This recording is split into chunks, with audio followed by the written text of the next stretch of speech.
I never imagined I'd be telling this story, even to strangers online, but I feel like I have to. I'm 28, live alone in a modest apartment in Portland, Oregon, and until last week, I thought my life was normal. I work in IT. I keep a routine. I'm meticulous about my apartment. I clean. I organize. I know my neighbors. I thought nothing could really go wrong, but it did. It began innocuously, like almost every horror story starts, with something small. I had been at the office late, working on a client migration that had gone wrong, and by the time I left, the streets were wet from rain, slick and reflective, orange streetlights bouncing off puddles like fire on water. I was exhausted, hungry, stressed, and all I wanted was my apartment, my safe place. I parked and approached my building, keys in hand, mind half on the day's disasters, half imagining my couch,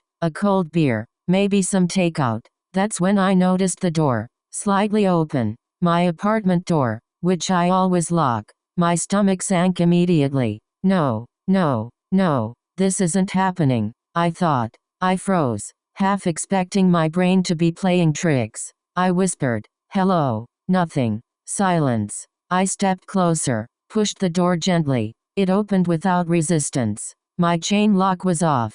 My heart began to race. I peeked inside. Everything looked normal. My rug, my couch, the little potted plant by the window. But something was wrong. The first thing I noticed was the laundry, folded neatly on the couch. My laundry. I never fold laundry. Then my coffee mug, half full with cold coffee, on the counter. I never leave my coffee sitting that long. I moved slowly, my pulse hammering, trying to rationalize. Maybe a neighbor came in by mistake? Maybe a friend had a spare key? But none of it made sense. Then I noticed small things. A note on the fridge I didn't write, with dates and reminders I hadn't added. My laptop was open on my desk, a browser open to a page I didn't recognize. And that's when I heard the footsteps. Slow, deliberate, from nowhere. I live on the ground floor. There is no upstairs. My apartment is a single level. I froze, every hair standing on end.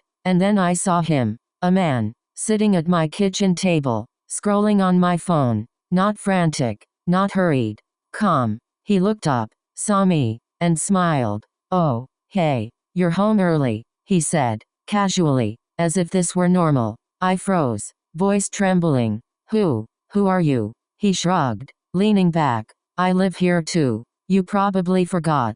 I blinked, hoping I misheard. "Live here?" "I live alone." "Well, technically yes, but I figured you wouldn't mind me staying. You're always busy with work," he said. I felt my chest tighten. My mind screamed. My body froze. Every instinct was telling me this was wrong. I grabbed the nearest object, a baseball bat, knuckles going white. I tried reasoning. "Why are you here? How did you get in?" "Keys are boring," he said. "I prefer the back door. You wouldn't want me to break anything, right?" "Back door?" My head spun. "I live alone. I've never given anyone keys." "Who is he?" I tried to act normal, quietly, pretending I wasn't terrified. "I'm calling the police," I said. He laughed softly. "You could, but I don't think you will. You're too stunned. Don't worry, I'm not dangerous. I just like it here." He stood, stretched casually, and wandered through the apartment, opened the fridge, rearranged some bottles, inspected my cabinets. He touched things, moved them slightly, then looked at me with a calm smile. "See? Nothing to worry about. I'm just keeping things tidy." I realized then that he had been living here for a while. My folded laundry, my cold coffee, the subtle adjustments of my things, every tiny detail, carefully managed. Hours passed, or minutes. Time lost all meaning. I tried calling friends. Dead battery. Tried leaving. He anticipated it. Every time I moved, he shifted, subtly, in a way that blocked me without threatening. I tried reasoning with him, calmly. "You can't just live here. This isn't normal." He smiled. "I know, but I like it. You work so much. You're organized, predictable. This place, it's perfect." I didn't mean to scare you. Then I noticed something horrifying. My laptop, open on the table. A document. Typing history. Everything I'd done in the last month. Logins, emails, reminders, personal info. He had been documenting my life.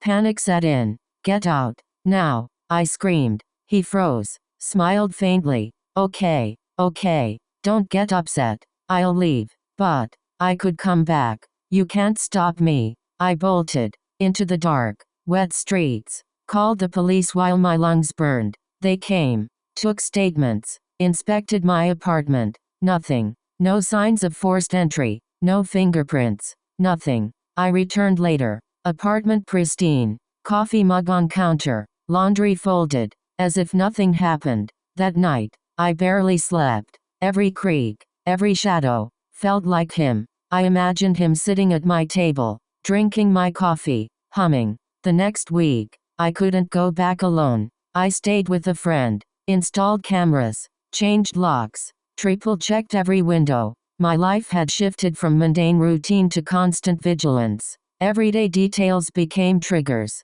The sound of a key in the door, footsteps on the stairs, shadows in the hallway. Every normal sound made my heart race. I replayed everything in my head. Every casual comment he made, every movement, every smile. It wasn't random. It was calculated, methodical. I couldn't sleep, couldn't eat properly. Friends noticed, asked if I was okay. I lied. I said I was stressed from work. Then I started noticing things I hadn't before. The fridge was always slightly rearranged after I returned. Coffee cups seemed moved. My apartment no longer felt like my own. Every little detail screamed that someone had been in my space, observing, studying, cataloging. I began leaving small traps. A book out of place. A note on the fridge with a made-up grocery list. I wanted to see if he'd react. He did. Minor shifts. Subtle, but enough to terrify me. He was still there, even when I wasn't. Weeks passed. I couldn't work from home. I took long hours in cafes, coffee shops, pretending to work, all the while checking cameras remotely. Nothing. Sometimes I saw a shadow on my balcony, a movement in the street below. My paranoia became unbearable. I moved out temporarily, stayed with a friend across town, installed multiple cameras, smart locks, alarms. Yet, even in this fortress of technology, I felt unsafe. I lie awake, imagining him, smiling, folding my laundry, drinking my coffee, pretending my life was his. I don't know who he was. I don't know why he chose me. I don't know if he will ever return. I do know one thing. I will never feel safe in my own home again. I cannot trust that my apartment is my own. Every door, every lock, every window feels like a potential entry point. My sanctuary has been violated, and I cannot forget it.